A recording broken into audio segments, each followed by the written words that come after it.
malah sikat gigi. Jadi sakit kan giginya?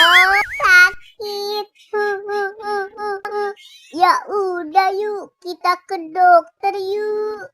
Ayo Kak. Aduh, sakit. Sakit.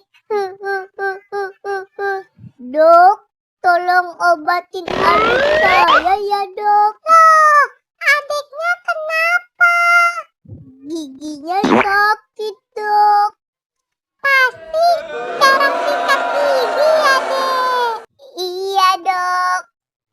Iya dok. Dia malah sikat gigi dok. Ya udah, sekarang dokter suntik dulu ya.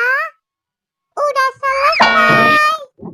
Nanti obatnya jangan lupa diminum ya di rumah. Dan jangan makan permen dulu. Sama jangan minum es dulu ya. Iya dok. Makasih ya dok. Terima kasih ya dok. Boba-boba.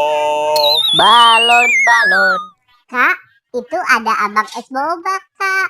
Aku mau beli dong kak. Jangan dek, kan gigi kamu lagi sakit. Kamu jangan minum es dulu ya.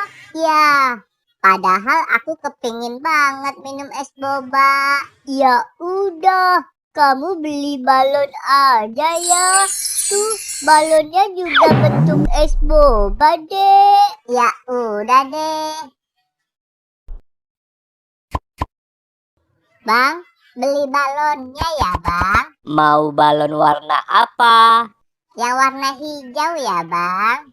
Oke, ini balonnya ya. Makasih bang. Boba-boba. Balon-balon.